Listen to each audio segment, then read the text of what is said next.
This is actually going to be part one of a three-part speech series, because I have learned that I have way too much usually, and so I need to edit down. So part one. Prologue.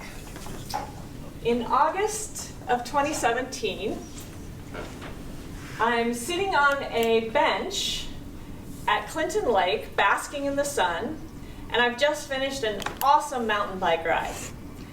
And I'm enjoying the outdoors, and this aging Dodge Caravan, about 3 different colors, red, silver hood, drives up, and this tall, dark, handsome guy pops out of the driver's side. And he kind of lopes up to me. "Hey, beautiful, sorry I'm late. Did you get my text?" And so I cringed a little bit at the "hey, beautiful" because it seemed a little cheesy. And I'd been on the dating scene for about 1.5 years, and I'd learned that over-familiarity on the second date is probably not a good sign. Guys are kind of looking for one thing when they start like saying, "Hey, beautiful, hey, sexy." But he did have 2 kayaks strapped to the top of the caravan. So that was the first glimmer of hope that this one might be a little different. I'd met a whole lot of frogs. Maybe, just maybe, this one might be the prince. And we spent the next couple of hours out on the water, kayaking, had a great time, swimming, fabulous. It was actually our second date.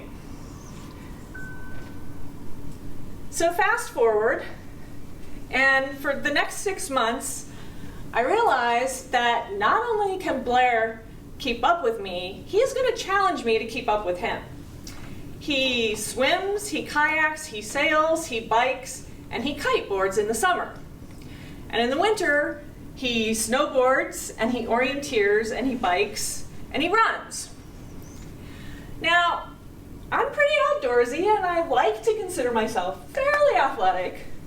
I hike, so that's my friend Shelly and I hiking. And I bike, that's my friend Karen and I on our mountain bikes.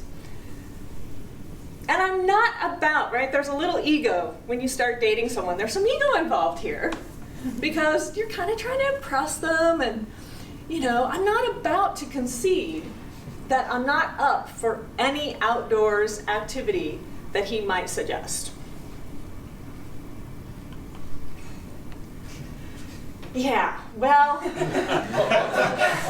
kiteboarding.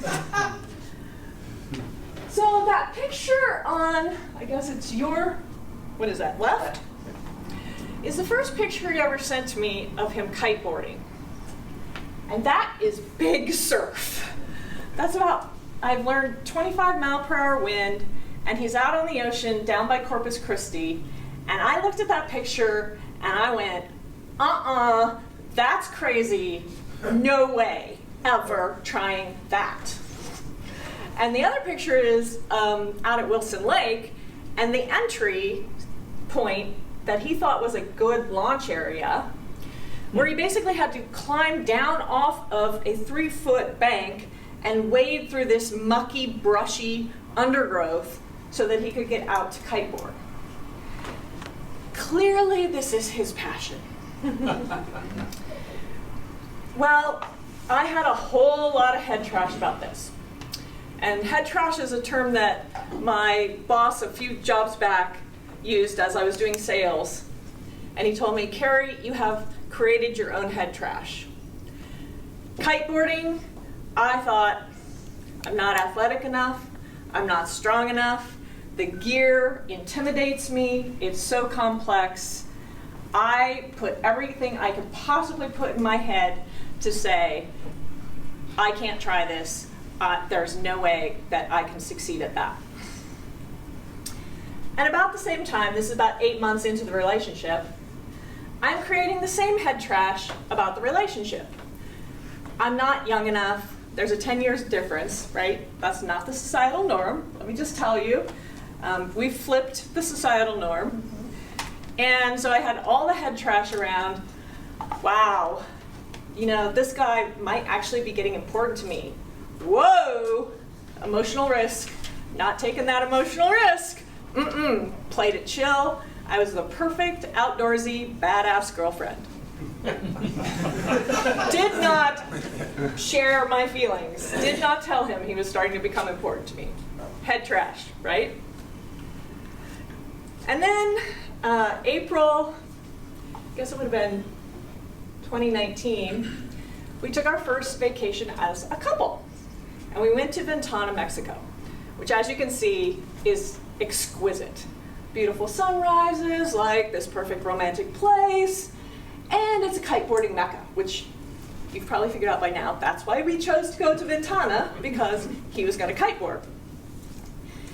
And my attitude flipped. I changed my whole perspective on kiteboarding. In Ventana, I saw every body size, every gender, every age. I saw women petite and tinier than me. I saw big guys. I saw every possible type of person kiteboard.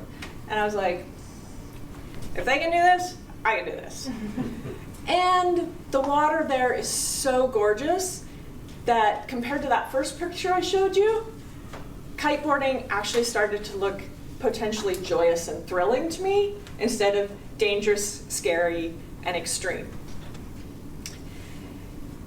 I'd like to say my attitude about the relationship, I got rid of the same head trash at the same time.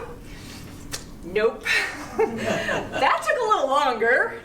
And actually I guess it was about a month later, Blair was skiing in Colorado, and he was near Copper Mountain, and I grew up in Colorado, so I'm quite aware of the dangers of avalanches along I-70.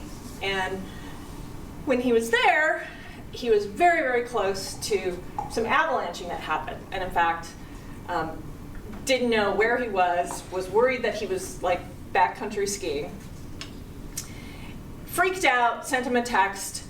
I don't want to regret never saying I didn't, what did the text go? I don't want to regret not telling you that I love you, right? And I was like, oh my God, did I just text that? He didn't text anything back. So, but it's okay, we're still together. So I got rid of that head trash too, and I started taking a little more emotional risk. And what I want to leave you with today is just, as you approach 2020 and your dreams and your goals, think about what you're telling yourself. I don't have enough money, I weigh too much, I don't weigh enough, I don't have the right degree, I don't have the right experience. Get rid of your head trash and you might find great possibilities. Thank you.